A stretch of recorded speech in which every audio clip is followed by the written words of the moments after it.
This week on To the Contrary. First, female candidates use motherhood as an asset. Then, is the Violence Against Women Act in jeopardy? Behind the headlines, giving college scholarships to former gang members.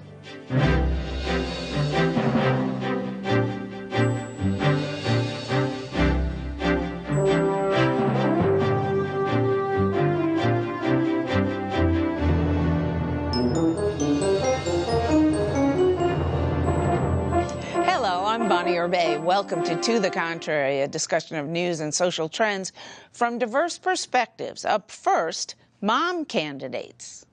The surge of women running for political office this year comes with another distinction: female candidates using motherhood as an asset in their campaigns. A number of women candidates are highlighting their status as moms in ads and speeches. Research as recently as last year found voters still uncomfortable with women candidates who have young children, fearing they were neglecting their maternal duties. But now young women are emphasizing their ability to multitask and relate to family issues. One woman leading the way for these candidates is Illinois Democratic Senator Tammy Duckworth. She's the first senator to give birth while in office. Duckworth gained the unanimous consent of her colleagues to allow babies under the age of 1 onto the Senate floor during votes. Making the Senate floor accessible to babies through the age of 1 was critical, and I'm getting support from colleagues that I never would have had anything in common with, who are stepping forward and saying, hey, this makes sense. It's allowing me to get better staff to have more generous family leave policies.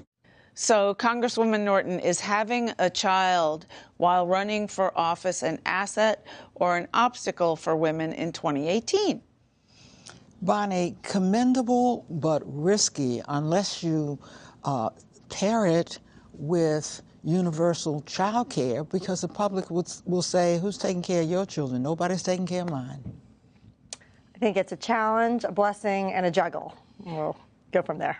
Well, I think it's an asset, but once they do win, they'll find themselves in one of the most hostile work environments for working families, the U.S. Congress. I think this cycle you're seeing women wear it as a badge of honor more so than thinking of it any other way, simply because of the environment shifted a little bit. What I just don't understand about all this, I mean, more power to these women, etc. However, in 2016, we had polling data, not that, as you pointed out, Megan, anyone believes polling data anymore, but that voters didn't like it. I mean, they thought, who's taking care of your kid, like Eleanor said. So why this turnaround in 2018? Is it because of Donald Trump and what he's done to women's rights? Look, I don't know how this plays, that people are kind of leaning in on the fact that they're mothers. But what I do know is when we had our elections in Virginia, we had a lot of women candidates, and we ended up, and we weren't supposed to win 1 seat in the House. We won 15 seats in the House, 11 of them, every seat where we had a woman running, won. Right now, we have 62 nominees for these congressional races. So I don't know what the numbers say. I don't know what people are thinking, but I know women are winning, and they're winning on these messages.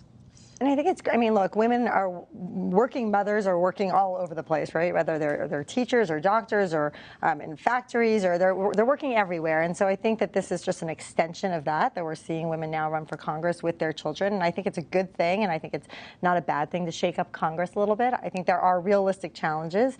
It's hard. There's certain jobs that are 9 to 5, and this is not one of them. Are most House seats gerrymandered to the point where it doesn't matter what Democrats do, they're just not going to pick back up the House? Well, I think the gerrymandering is a huge issue. I think it's a big issue in part because it means that people, like-minded people, stay near like-minded people, and I think it's important that we actually come together and have civil discourse, and I think women are good at that, and I actually am happy to see more women running, because I think that they are able to sit at a table like this and say, we may disagree on things, but we can also sort of get through some of the noise. I really agree with that. I certainly do. But this policy matter seems to me to be at the forefront of this. If you're going to be nursing on camera or otherwise having your kid propped there, don't have her propped there as a prop. Related to the absence of universal child care for the average woman out there, for the average family out there. And perhaps then the child will be seen more than as an ad prop, but as someone who's speaking to you who's sitting at home. So I think it is very risky unless it is policy-oriented. But, you know, most of these candidates are for some kind of universal health care. Now, I'm talking about the 62 Democrats. There are 72 women running, and 10 of them are Okay, but let me ask you this. The Cortez, the woman up in New York, who is a Bernie Sanders person, not a mainstream Democrat. Are most of these women who are running and incorporating their children, their young children, their infants, into their ads and into their campaign, also for Bernie Sanders? Oh, no. In fact, you know, we have several candidates. There's a wonderful woman, Higgins, in Texas, who is a veteran who was a helicopter pilot, and she talks about opening doors, and she has this wonderful video. It includes, traditional women's issues, but also, you know, she's a tough veteran. And we have a spectrum of candidates this year that you could not have imagined in any other cycle. One of the reasons is we've had a few organizations on the Democratic side that have been kind of grooming these women. One is called Emerge. Another one is called Off the Sidelines. It's a group that... What about She Should Run? And She Should Run. There are a number of them. And we're catching up a little on our side. Okay, tell us about yours. No, what I would say is I agree with Sabrina. I think working mothers have sacrificed for many years in the private sector and in the public sector. And I do think that some of the advances and improvements that we've seen in policies in the private sector, my hope is that inures to the government, to Congress, if these women are in position, young mothers especially, who are able to contribute to the dialogue around universal child care and paid family leave. And can I say one thing sure. about once they do win? There's something that most people don't understand. Imagine if you had a job and they said, now about half or maybe a third of the time, we're going to send you to another city and you're going to work in another place where your colleagues will be, but we will not pay for your housing. We will not pay for any of your expenses, but you are required to go. And by the way, you can't move there because you need to have your address here in this hometown. I mean, can you imagine ever taking that job? That is the job that members of Congress have. They are not paid. And then they might tell you, but 100, if you wonder how you can handle this, 100 male colleagues of yours in this other location have decided to live in the building and live in the office. Right. And so you're imagining, well, what does that office look like? Dorm life. It's 100 of them now, and it's beginning to look just like you think it's like. And none of the women yet? No, none of the women. And for men, I think that's a judgment that value. schedule that you have just spoken of is a schedule for men as well, and they handle it very well. They handle it very well, not only because they don't have to take care of the kids. Exactly. Children are at the center of this. Right. Maintaining a home is at the center of this. And unless you get something that the average woman can identify with, which is that I go to work every day and I don't have to worry about children, if you go to work every day, they think you don't have to worry about children. And that's the difference. They really believe that there's somebody that helps you that they don't have. And if anything, they'll make them envious and make them resent you unless you relate it to something for them as well. But it sounds to me more like you're describing Republican voters, full-time moms in the suburbs, white Republican, President Trump's base. Is it having that same impact on African-American inner-city women? I would say that I think it's important to say that Democratic women are probably more open to this because they're Democrats. But and I think they would raise the same. Energized this year?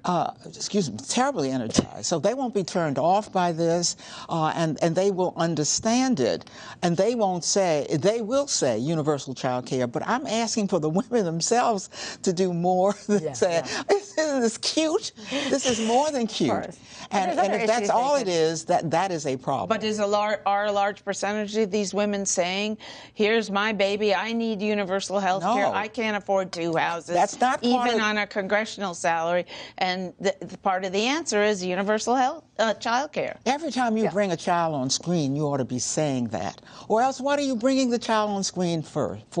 It ought to be related to while that child is with you at that moment. They are saying well, and there's still a disparity to Megan's point about the fact that you're looking at like 80-20 here at best. Maybe 90-10 of these women that we're talking about are on the Democratic side of the ledger, not the Republican. And that's still very much a problem for us as a party, ensuring that we have equal numbers and there's some level of parity, because you're right, we will face the same challenges when it comes to having 80% of those folks talking about universal health care and no one on our side talking about something similar.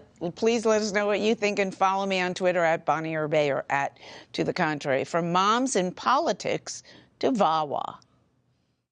Time is running out for the Violence Against Women Act known as VAWA. VAWA helps women fleeing abuse. It funds programs to help them heal from the trauma of abuse and punishes abusers. The law was first approved in 1994 and last renewed in 2013 after a long legislative battle. But it's set to expire at the end of September if it's not renewed when lawmakers come back from August recess. Congress will only have 11 days to act. An extension bill was introduced by Democrats, but it could have trouble passing because it expands protections rather than simply extending current law. It also lacks support from a bipartisan group of members of Congress. The bill makes it illegal for those convicted of domestic abuse to buy or own a firearm. It expands protections for Native American women. So, Megan, I asked the same question I asked when it was up for renewal last time, which is obviously convicted abusers should not have guns, but, should not, because the woman, in most cases, the woman will end up dead. But if this is so critical to the Republicans that they can't let go of opposing this, why sacrifice everything else that VAWA does? Explain the Democratic strategy here. Well, I think it's a very different time. This is in the crosshairs of two very strong movements: the March for Our Lives, this very passionate feeling about gun safety, and Me Too. Enough is enough. Time's up. This crosses both of those very strong new movements in American politics.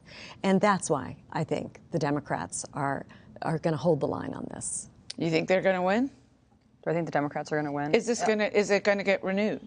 With those two controversial amendments. I think the hardest part right now is acknowledging that Republicans don't have an interest in rebooting a war on women like 2 months before a very significant election, a midterm election. Will there be an extension? Will we have this addressed between now and September 30th? Probably not. It'll probably be very much a short-term effort and exercise. But I think my bigger thing is that we're in a very much an environment, and I think Congresswoman Norton can speak to this more, where it's very much an all-or-nothing environment in Congress right now. I think VAWA is a very bipartisan issue for a very, very long time, and it became very politicized because some people wanted something and some people wanted something, and we couldn't find a way to meet in the middle. So Republicans did their thing and Democrats did their thing. And I think we need to get to a place where it's not all or nothing, because the bipartisan nature of VAWA is sort of the foundation of the policy, which is we don't want to see women abused or in violent ways. And it took a long time to get the first VAWA, which is interesting enough. It didn't just come easily. But my question to you again, why? Okay, drop those two clauses. Well, they might be dropped.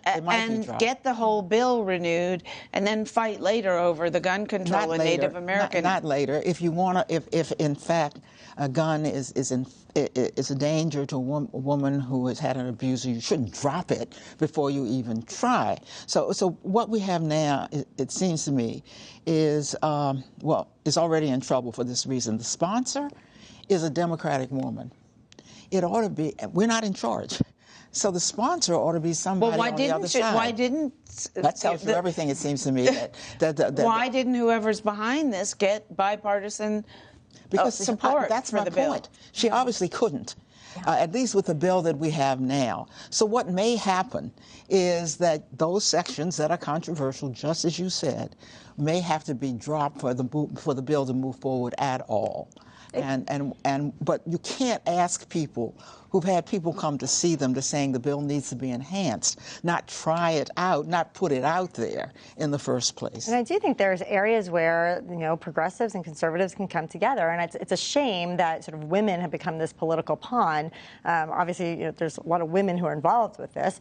I think there's some problems with VAWA in the past and now, but at the same time, we just spoke a few minutes ago for our online segment about female genital mutilation, and that's something that we ought to include in VAWA. And I think that there's, from this table, I think there'd be a lot of sort of mutual support for that. And I think we just need some leadership. Yes, absolutely. But, you know, I know that bringing in the gun issue is going to make it very difficult for the Republican Party. But on the other hand, how can anybody say, oh, I'm for letting convicted abusers get guns? I mean, come on. Well, I would agree with you, but I know it's tricky because of all the NRA support. But there are also statistics to show that these mass shootings that, you know, I think have created a real reaction from everyone across the political spectrum are primarily done by people who have had charges of domestic violence against them. And that's another place where this crosses. And so it could be a good argument. Do you think it'll pass? Do you think it'll? I mean, again, how can Republicans, if the public understands, you know, it's a in the scheme of things, it's seen as a minor issue because it's not the defense bill or a tax cut bill. If I were advising Republicans, I would say that seems like a winning argument to make in the absence of having a conversation about significant gun control legislation. But we've had this discussion before about the fact that is anyone going to sit there and say that they support violence against women? They shouldn't. But there are plenty of Republicans who have voted against the effort in the past because they let the perfect be the enemy of the good. And do you expect to be able to change Republican Well, now minds? it's going to be in the election because she put it forward. She had to put it forward without a Republican co-sponsor. So it's out there, and Democrats would be foolish not to make clear that Republicans won't even let move a bill that would protect women against violence. All right. Behind the headlines. From prison to college. A new initiative is giving money to former gang members, up to $32,000 a year, to go to college.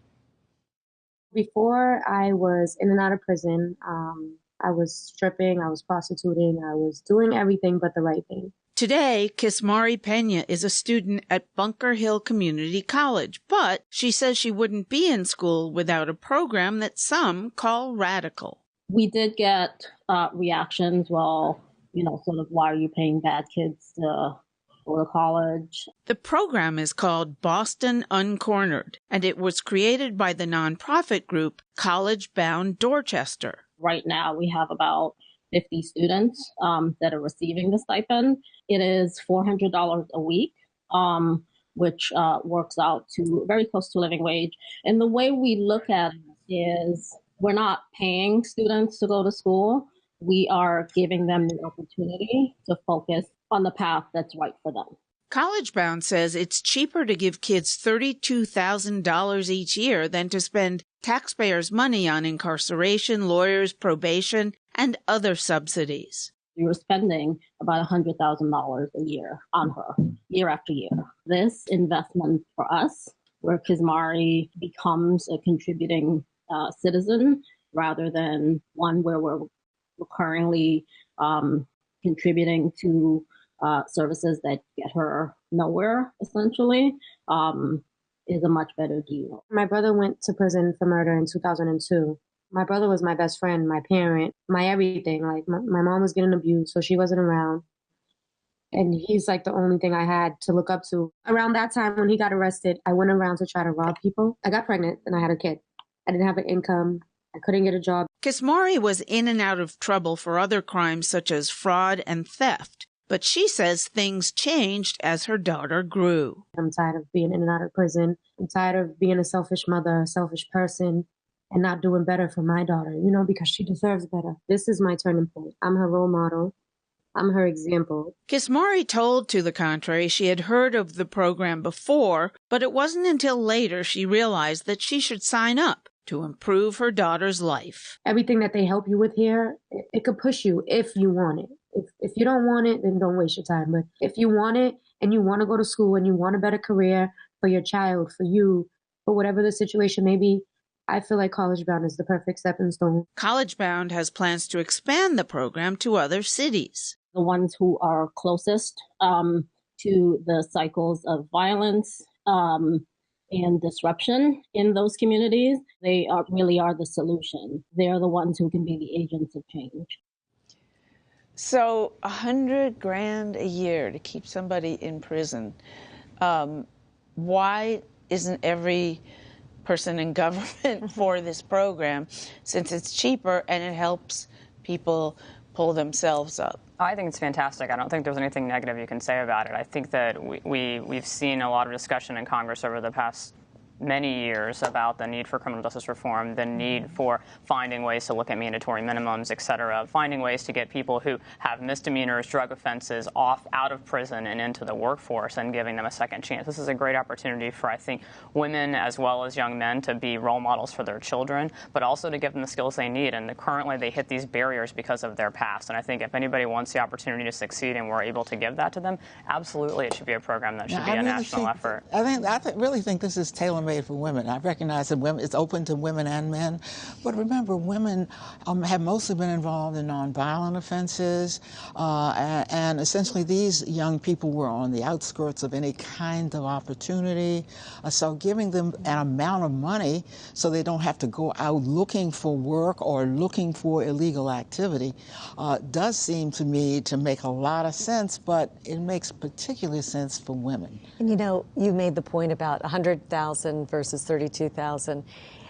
It's really more than that because education has a multi-generational echo effect economically. So I love looking at Kizmari with her daughter and thinking, you know, she's going to see a mother who's a graduate from college. She's going to try to graduate from college. It's going to have reverberations for future generations. And you made a good point. I mean, we were discussing it humorously before the taping of the show, but I mean, gang members do have some kind of entrepreneurial spirit, and if they could turn that around, you know, they know how to make money, and they know, not legally, of course, but if they could turn it to using those skills legally, right.